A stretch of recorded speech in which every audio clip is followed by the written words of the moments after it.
And they were all, I mean, a lot of people were like, you should do stand-in work on Sex and the City. They were like, you look like Sarah Jessica Parker. And I was like, okay, I'll check that out. So I went to the casting director, rollerbladed downtown, and the casting director was like, no, you're too big because I am a lot taller than her. And I don't really look that, I am a lot just wider.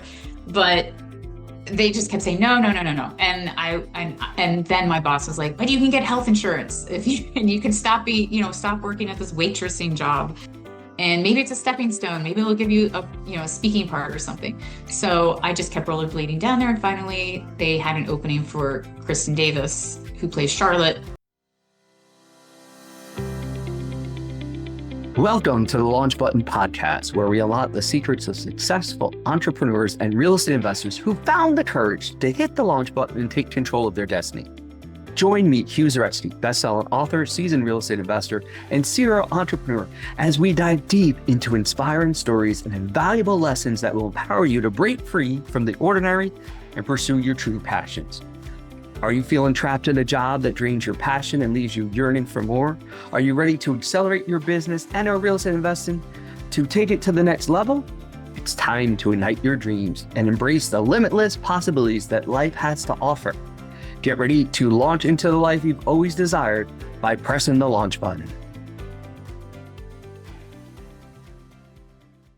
All right, everybody, welcome back to another episode of the Launch Button Podcast, where we talk to successful entrepreneurs that have launched their career or taken it to the next level as they go through the entrepreneurial roller coaster to help you understand that life is not a straight line. It's a lots of ups and downs on the entrepreneurial roller coaster. And today we've got a special guest. I've actually known her for like 20 years. It's pretty crazy when we go back in history. But she actually, a lot of people say they come from the streets of New York. She actually was on the streets of New York and made it all the way to Sex and the City and being able to be on one of the stand-ins for one of the top actresses on the show.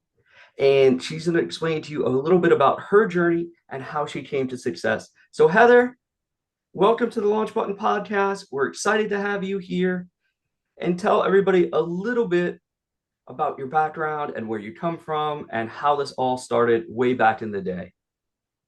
Thank you first, Hugh, for having me on here. It's great to be reunited with you after all these years. Yes, I am.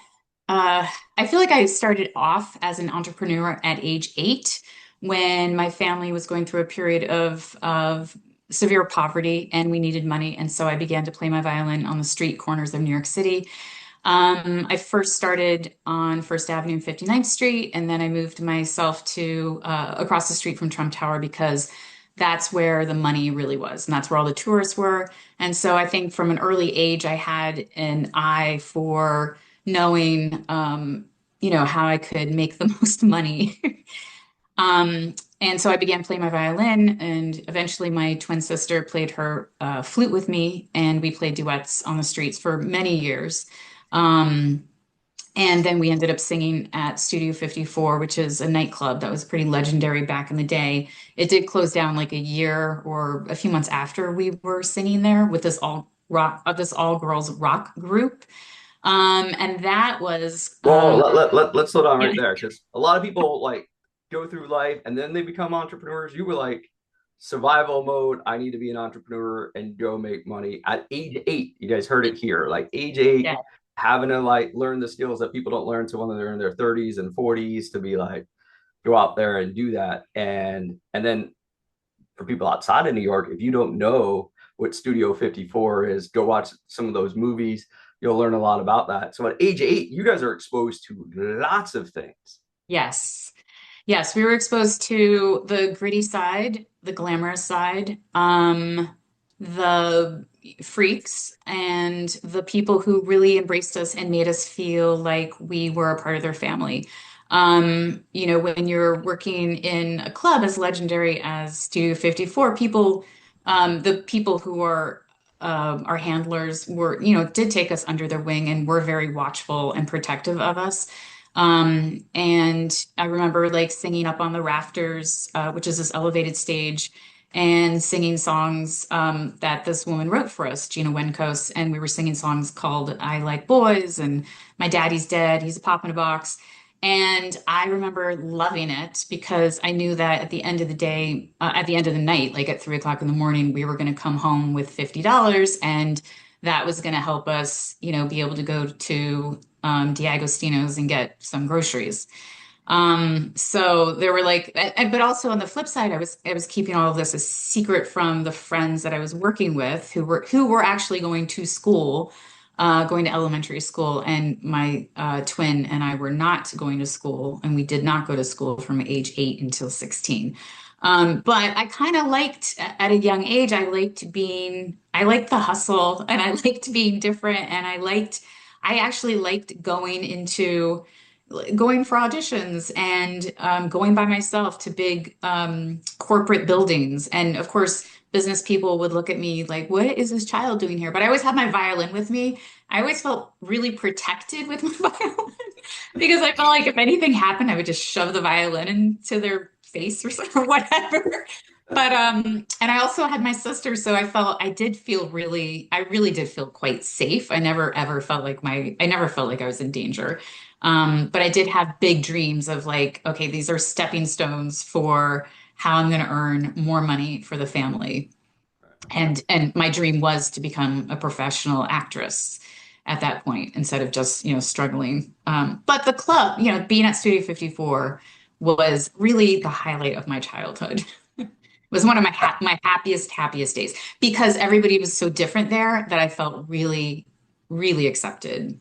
Yeah, and that is a legendary club in New York. Like lots of crazy things happen there, and lots of everybody was accepted there. Yeah. That was the Mhm. great thing about it. But like I Yes. just think about I've worked in bars and clubs, and there's all sorts of unique things that happen in those environments, like where you're like, Yes. and to be at there at such a young age, you're getting, and you've already reached like people take their whole lives to get onto the stage of Studio 54, right? Right. People are like, I'm sure there's some jealousy there because there's people like 40, 50 years old being like, I only get one show there, and you guys are performing there Yes. all the I time. remember I remember walking past the bouncers and the velvet ropes, and people were like, "What? Why is this kid going in there?" It was like 11 o'clock at night, and that's when I was beginning my job to sing there until like 2 or 3 in the morning. And we also did like a live art installation that was in the front of the club, where it was like this little Alice in Wonderland reenactment with four other little girls. And we actually got photographed for Art Forum magazine.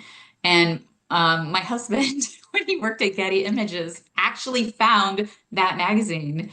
And I have a copy of it, and I cherish it to this That day. that is I cherish awesome. the photos. The photos are wild. Oh, I'm sure. Like They're that is wild awesome. because yeah. Because what?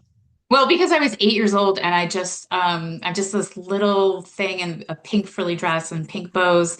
And, it's in the midst of this club where people are wearing sequins, and they're half naked, but they're all very just kind to us because we were sort of props, just like, oh, look at these little darling little girls. So it wasn't, and we were treated with such revelry and just like, wow, who are these special little kids here? And also, Right. like Brooke Shields is a bit older than me, but she had been there. Drew Barrymore was there. Liza Minnelli, Truman Capote, like going way back. There were a lot of literary people that circled that place. It wasn't just the club kids. Like it was a big mix. Trump went there. Like it was a big, not when I was there, but it was a mix of all of New York's successful people. That was the place to be That was heard the and place to seen, be. right? Like if Yes. you were going out in New York, like that was the place to go. All the athletes went there, all the movie Yeah. stars went there, right? That was Hmm. the place to be seen. And there you are at 8 years old in that mix, which is wild and Yeah. crazy for most people to understand. But for you, it's normal. You're like, hey, I'm just doing, Yeah. because at that age, you're super adaptable. You don't know. You're just like, yeah, this is just what I do, right? Like it's just Right. normal for that. And for everybody out there that's listening that has gone through things, like people just have different normals, and I say that it's just a different normal for everybody. That's what you're used to. So, Right. and of course then having the aspirations of being your actress and doing all that seem like nothing because at 8 you're already doing it, right? At 8 you're already on stage, you're already Right. doing that. But then it became a little bit more after Club 54 shut down. You had to sort of like recalibrate. So Right. tell everybody a So little bit through after that. so after that, we were doing some commercials, but we were not earning enough money. And my single mother was really dealing with some mental health issues. And she had worked, but then she couldn't work. And so we became homeless for a year in New York City, and we slept in shelters, subway cars, and we did stay with lots of strangers. And thankfully, through that year, people were benevolent enough to give up like their spare bedroom, and they were complete strangers that we had never met before. One woman was a butcher at the A&P supermarket on 8th Avenue, and mom and I and my sister were walking through, and uh, mom said something like, "Oh, we're really hungry." And the woman was like, "Oh, well, why?" And, mom was like, "We don't have anywhere to stay." And she was like, "You can come stay in my home." And she lived in the projects off of 10th Avenue with her. She was a single mother also. And she let us stay in her child's bedroom while she had three other kids, while one of them like slept in the living room. And we were with them for a few weeks. And then I met this woman named Jill, who was the babysitter for those kids, while the mother was the butcher at the A&P store. And amazingly, 20 years later, I stayed friends with the babysitter, Jill, and I just would like, I mean, this is before cell phones and and computers. And so I just run into Jill in Hell's Kitchen, which is 9th Avenue, 46th Street. And I think I was in my 20s, late 20s, and she was like, "Oh, you should come to this vegetarian Buddhist party that my family has." And I was like, "What? You have I never knew she had an extended family." And I said, "No, no, no, no, no. No, no, it's okay. I'm good. I don't want to come." Um, and then she just kept saying, come on, you got to do this. It's gonna be really fun. There's free food." I was like, "All right, there's free food. Let's do again." I was like, "Let's do this." And I show up, and there is Zach, my future husband, which I didn't realize at the time. And it happened to be a birthday party for this Indian girl, like her half birthday party. And what that showed me was that everything happens for a reason. And if I had never been homeless at age 10, I never would have met Zach, my husband, when I was 30. And that was just incredible thread, that just is remarkable. It shows you like things really do happen for a reason, and trust your journey. And just say yes to the opportunities, right? That's one Yes. of the Yeah. biggest things. Always say yes. Because I would say no, no, no, no, no to Jill. And then finally Jill just would not give up. And then I was like, okay, all right, fine. And then boy, am I glad I went, because I have two beautiful daughters today and a great relationship with my husband. Yeah. And that's how we met. We met through your husband Yes, when he worked at exactly. Getty Images, that we Full both worked at circle. Getty. Yeah. Yeah, full circle. uh, Going through that, and Zach and I had become friends playing softball and soccer and all the different things over the years. And so that's how we really got a chance to know you when you came into the picture, and then going through that whole process and watching you guys grow as a family. And now seeing your kids performing on stages and, following in your footsteps and stuff like that. Yeah. But as you've gone through this process of, you seem to constantly be in areas where there were famous people around, whether Right. that was at Coach Chat, whether that was at different places. So tell everybody a little bit how you, from Club 54, how you stayed sort of in the semi spotlight.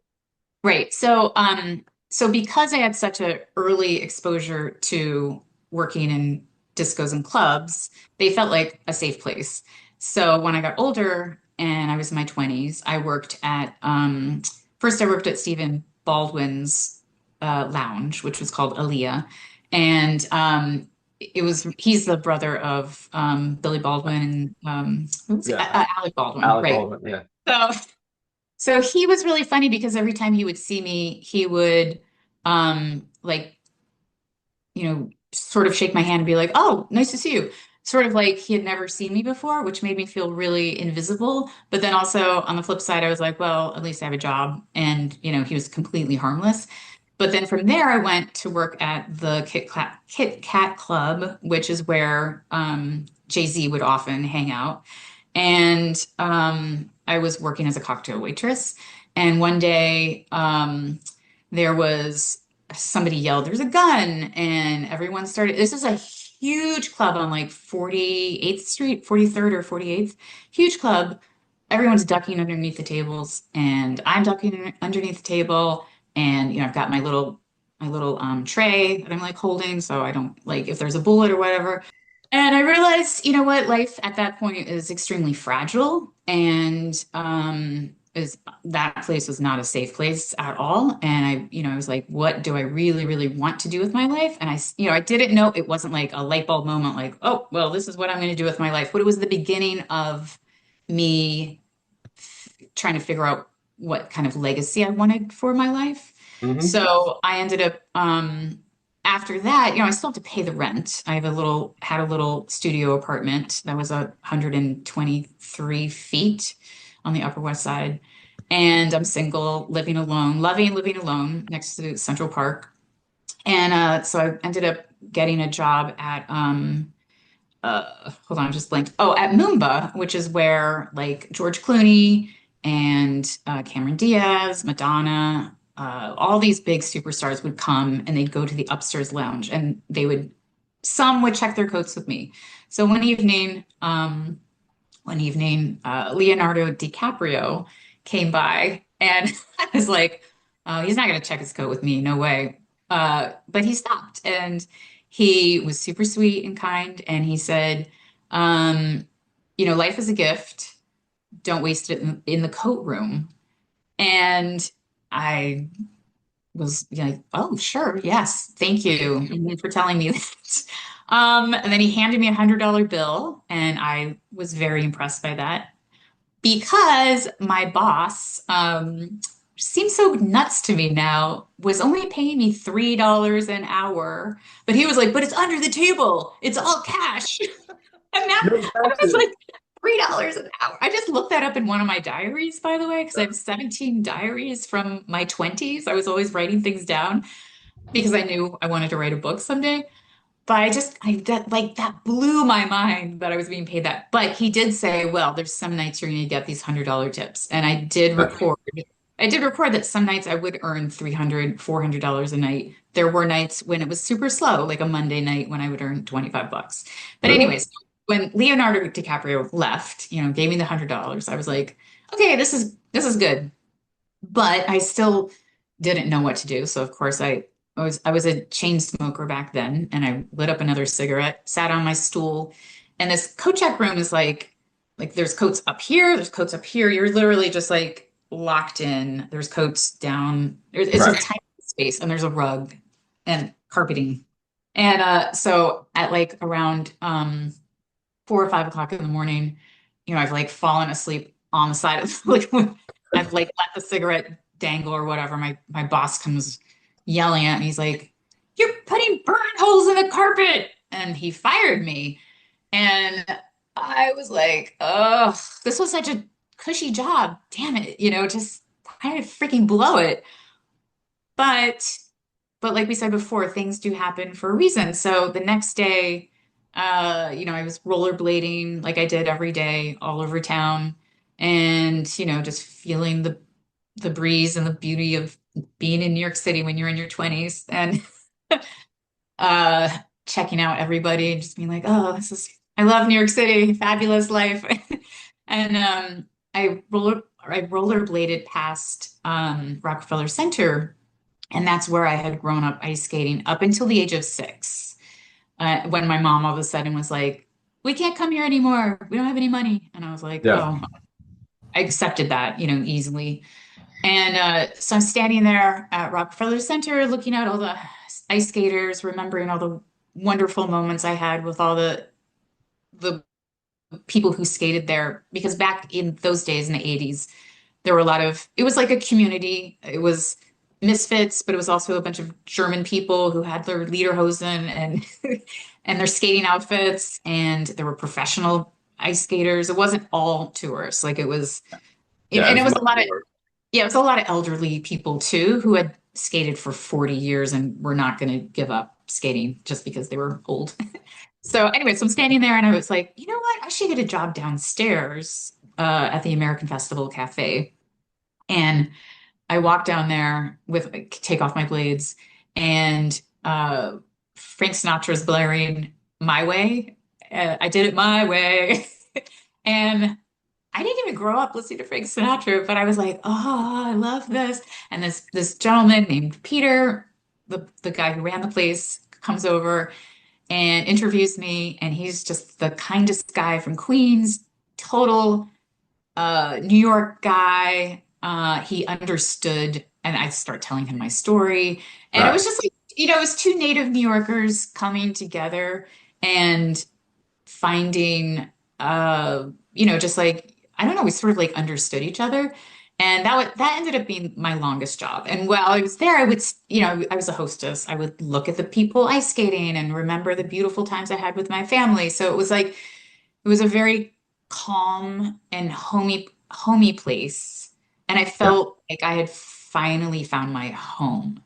Um, and That's all. then, yeah, and then years later, many years later, in my 40s, I would do a DNA test and I would find out that I had searched for my mother had told me my father had died Wait, before before he we was go down born. that, because I know that's going to be a touchy Okay, okay. subject. I Yeah. want to certainly dive into one thing. There is Yeah. something interesting when you say like he was a New Yorker and there's an instant bond. It's so Yes. true. Like, whenever you find like other New Yorkers in different parts of the country or around the world, it's like you sort of understand each other right away. And New Yorkers Yeah. get a bad rap often. Now you've been telling us stories here about how so many people have taken you in and supported you and your sister, right? Hmm. I feel New Yorkers get a bad rap because we're very direct. We're like, hey, Right. if you're hey, like we're not doing it any which way. We're just telling you, hey, speed up or get out of the way. It's Yes. not big or something. And it's like, oh, okay. Like sometimes you need that to like snap out of it. But if New Yorkers Hmm. love you, they love you. Like they go to the end of the earth for you, or they just don't care and they're like, okay, have a good day. Yes, that's absolutely true. Yeah, I mean, I could tell you countless stories of all the people that took us in from another Buddhist guy who ran a magazine that mom found at the health food store, like one of those free magazines. Mom ended up calling the number in the back of the magazine, and he and his wife like took us in. Just, I mean, a puppeteer took us in, a guy who had puppets, who life-size puppets. We had so many random adventures that year of just living with strangers. And I would love to actually to thank them. I don't know how I could, but that would be like a dream of mine someday to see them one day and, just say thank you so much for that, saving us from the streets.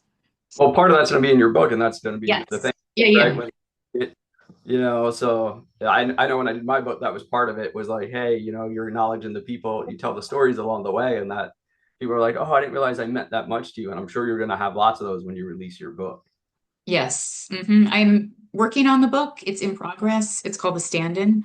And I am submitting it to literary agents right now. It is complete at 70,000 words.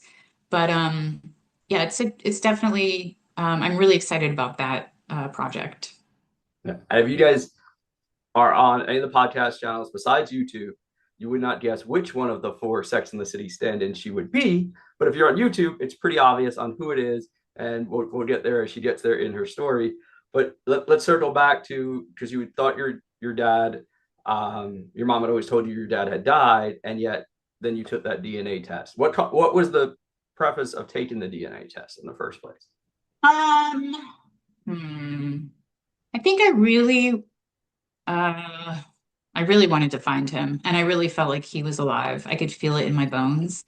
And I didn't really believe my mother's stories. And I think when I was pretty much in my teens and my 20s, and then once the science caught up to all my questions, um, because mother just continued with the story that he had died in Denmark, that I was really excited to do the DNA test. And I think it took about 5 years for somebody to finally be a match on that DNA Okay. test. And it was a You took cousin. it first. So you took it first, and then it was in the database, and then other Yeah. people were giving their DNA. Hmm. Yeah, Okay. so I did two different DNA tests, and only one came up as a match because that cousin happened to take that test. So that was a lucky break. If he hadn't taken that test, I would never have found out. Because even though the DNA test does tell like, here's the percentage of this ethnicity, it doesn't always link you to a family Right. member. But that was a lucky break. So your a cousin, a distant cousin of or a cousin of yours took the test. Now you've Right. matched. So walk us through that process of finding Right. your dad. So one day I open up the DNA portal website and it says you have a match. There's a first cousin and it had a name and I was super excited. And I wrote on the portal, "Hey, it says you're my first cousin. Would you like to meet? I live in New York City." Um, and that person took 6 months to respond to me, which got me really worried because I thought, oh God, they're not going to respond to me. Right. This sucks. And then I thought, well, they must be in Denmark because mom said he died in Denmark. And I even went, by the way, a few years before that, I even went to Denmark on a lark with my violin. And I was playing in a string quartet. And I called my mom up and I said, I'm here for a short while and I'm going to find my father. And she's like, well, I told you he died. And I said, well, then I'm going to find my father's family. And I have these very odd shaped thumbs that are very weird. You can't really see in the light. Huh? And so I was like, well, I'm going to find my father's family just based on these funny shaped thumbs. And mom was like, oh, well, they all died in the fire. And I was like, what fire? You never told me about a fire. Right. So, So so she doubled then, down on the lie. so she doubled down, yes. But some people either double down or they tell the Right. truth. And I think Yeah, it's one or the for other. Like her, it was like, you gotta it go was just all in. like, You gotta like go yeah. all in, right? Like you're either And like die what? or I have told lies, but then I always end up confessing. And the people that I've confessed to have been like, it's okay because our relationship is strong enough and can handle it. right. So I am an advocate for telling the truth. It's okay if you lie. You can make up, you can make mistakes. But anyway, so back to the DNA story. So he finally responded and he said, "Oh, I'm actually in New York City. The name that's on the DNA website is actually a pseudonym, a fake name. This is my real name." I was like, "What? Not another person with hey, come on. Can somebody be real?" So I said, okay, so he's like, we'll meet in New York City. I live in New York City. And when we met at this restaurant, a lot of my friends were like, you shouldn't just meet up with some random stranger because it could be a axe murderer. But I'm a very trusting person. And I was like, listen, I've been at Studio 54. I've been in clubs. I've got this. It's daylight. Hello. It's, Union Square. No big deal. Right. So anyway, so I get there and this wonderful guy who's about 10 years older than me, he super sweet. He's like, "Don't you remember me as a kid?" And I'm like, "No." And he said, "Well, I used to watch you ice skate as a child because he was 10 and I was a baby, and then I was 4, and then he was whatever the math is, 12 or 13." And then he said his uncle who was the ticket taker and the guy who did the Zamboni machine, who rode the Zamboni machine. He said that was your father, and I was like, "What? Are you kidding me?" And then he pulled out photos of that time at the rink, wearing the skating costumes. And I didn't remember him because as a little kid, I didn't Yeah. really look at little boys.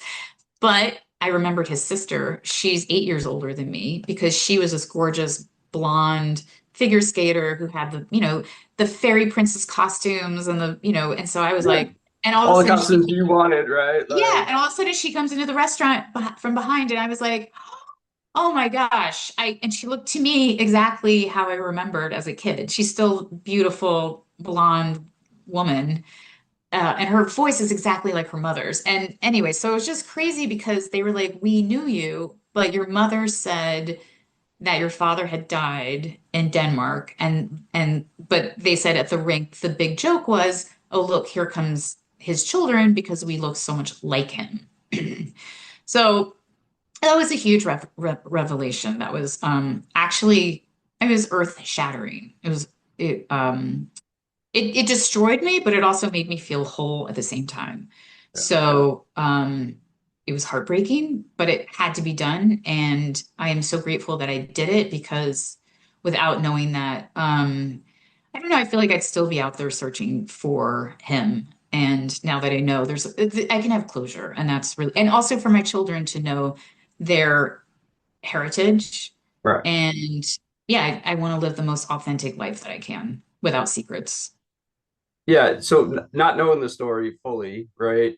To to ice skate in that place is not Mhm. usually cheap, even back then. Right. So Right. he must have been giving her free tickets. You know, like he must have been because he was dating her. So he must have just been like, come on the rink, come. Right. If he's a Zamboni driver, it sort of makes sense because you're like Right? that was one thing that I was gonna ask you during your story. I was like, but Rockefeller, like there's other places to skate in New York City, Yeah. and that are a lot cheaper than that. Like if your family's tight on money, like that Yeah. doesn't the ideal place to go. But and now it makes sense, right? It comes Right? full circle. Totally. And mom had skated there, I think, for 10 years before we were born. Yeah. She also, when I confronted her about it in the most gentlest of ways, because I still wanted her to tell me the truth, I didn't really want to confront her in an angry way because she's a single mother who's the only parent I've had. But when I did, and I showed her pictures of him, she was like, "Oh, I don't remember him at all." And but she's like, "But I babysat the children, you know, before you guys were born, and I was very close to that family." And so Right. it's just like, what? Yeah, it was kind of mind-boggling. Yeah. But also back then, like people didn't talk about those things, and there were all these secrets. Like during Hmm. COVID, I found out my last name's not very unique, and Right. so we didn't know anybody on my dad's side of the family. And then oftentimes there's people like, "Oh, do you know Dr. Zaretsky?" And I'm like, right here in New York City, I'm like, no, like, but there can't be that many of us. Like, we got to be related somehow. And then we through some stuff, like I ended up doing work for charity, and then they ended up being like, "Hey, we find people. Who should we find?" I was like, "Well, my dad said he got into his mother got into a fight with somebody else's mother, and they never saw that side of the family again."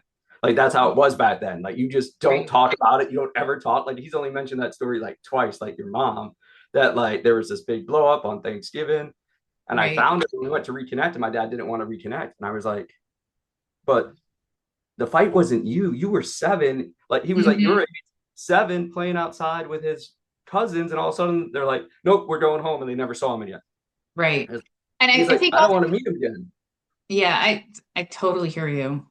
Yeah, I think also like back then there was a lot of shame, and she you know, was an older mother. She was 38 when she gave birth to us. So she really wanted children and she did not want a husband. She did not Right. want somebody else telling her what to do. I think that was also, she was just like, nope, I'm raising these kids the way that I want to. And, you know, I'm going to have my own life. I don't Yep. need you. So good for her for being so independent and strong-willed. Yes. I And can you're say not that now strong-willed at as a all. Like woman, yes.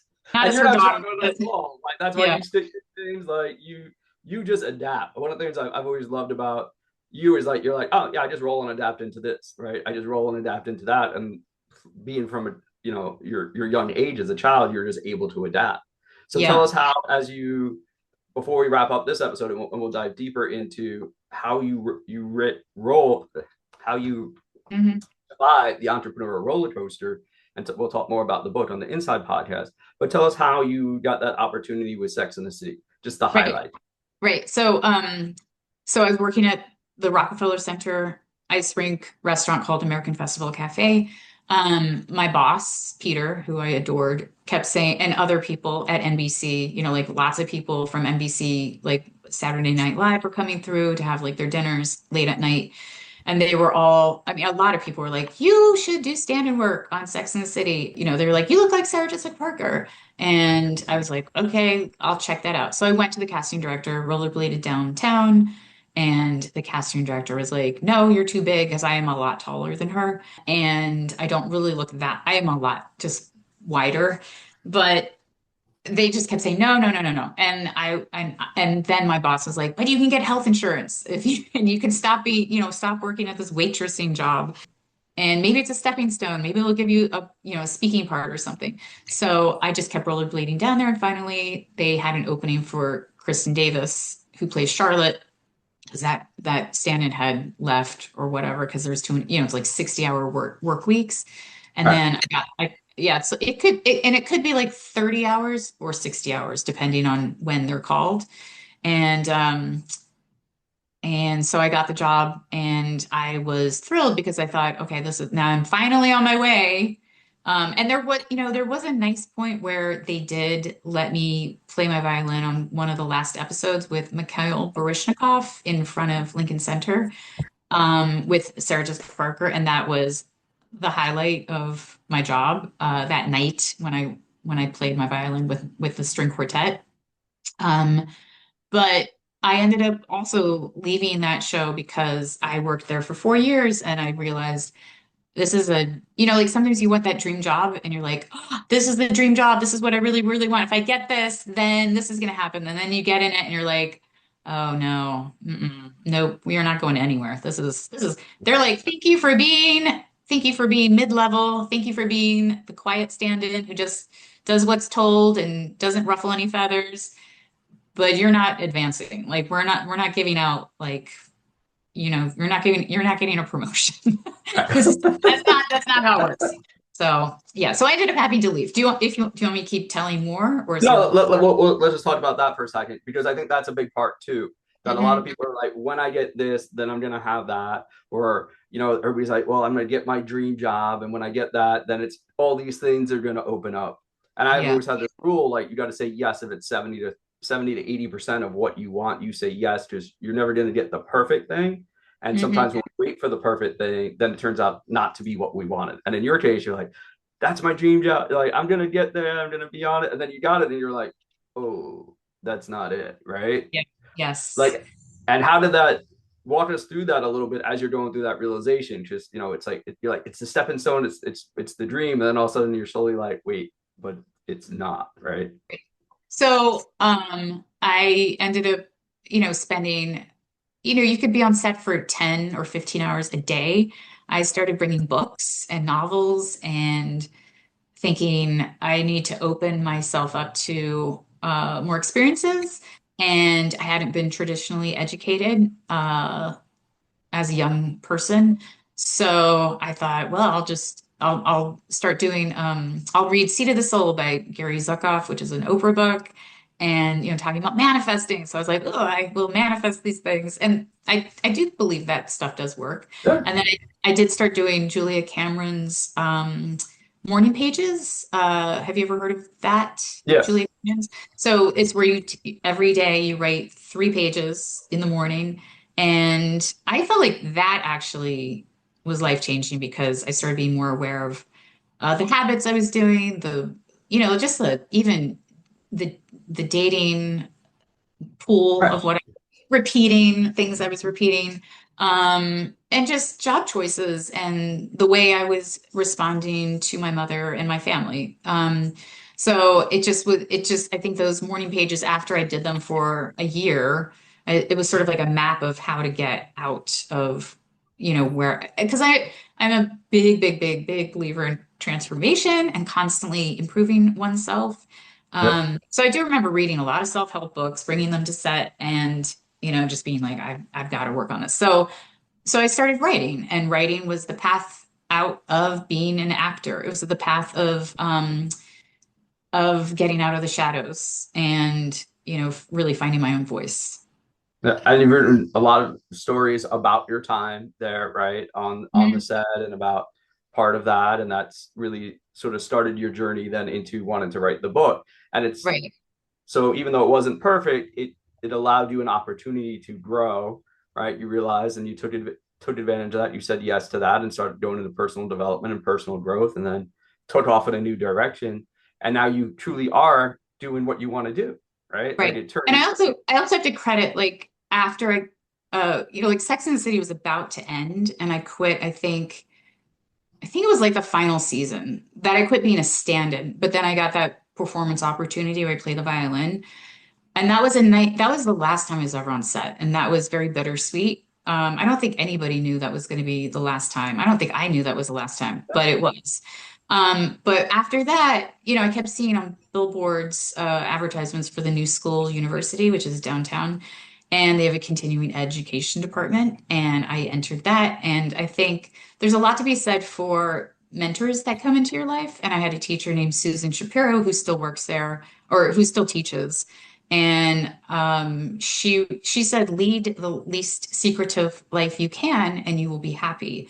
And when I first got there, I was writing fiction because I'd read all the Sex and the City books, and I mean not books, the one Sex and the City book, but read books similar to that. And then I was like, you know what? I'm not a novelist. Like I really, really do want to write a memoir and write. And she was like, well, the first way you can do that is write personal essays. And I started publishing personal essays in the Washington Post, in Glamour Magazine, The Independent, like a whole slew of magazines, and I love it. Like that is really I also like editors became like my first therapists Yeah. because they would read a piece that I had written and they would say, you're not digging deep enough. You need to dig here and here and here. But that's also back when editors did stuff like that. Today, editors want your piece to be absolutely perfect. But the good thing is I've been writing for so long that my pieces are not as sloppy as they were, before. So they are a little bit, so they are being accepted because I've had like Michael Gladwell always, not Michael, Malcolm Yeah. Gladwell Not enough. always Yeah. speaks about the 10,000 hours of learning. I got my 10,000 hours of learning in for writing. So I've, pretty much got a handle on that. Awesome. Well, so we're going to dive into the Ride Inside on the Inside podcast. Go a little Okay. deeper. We're going to put all of Heather's information below so you can get on the list for when the book does come out. You can follow her writing on the magazines. For all the women out there that are thinking about following it, wanting to jump into entrepreneurship or to follow their dreams and leave that safety net behind, maybe of a corporate job like Zach has, or those types of things. What's a good piece of advice from your life lessons? Get a mentor, find a female mentor. Girls Right Now is a wonderful place to even become a mentor. You don't necessarily have to be a writer. You just have to be a person who's interested in helping others and helping other young women find their voice. Yeah, I would strongly recommend finding a mentorship or Awesome. becoming a mentor. Yeah. And Awesome. And it's have you, it's Girls Right Now, WRITE. So Girls Right Now. yeah, awesome. So if you, as you've listened to the story and you've heard her transformation from 8 years old, performing in one of the top clubs, which just still blows my mind, like on that, to right having her dream job, what wasn't her dream job, to now flowing that into truly what she's passionate about and what lights her up. You can see that when she starts talking about the writing, how she gets all excited about it.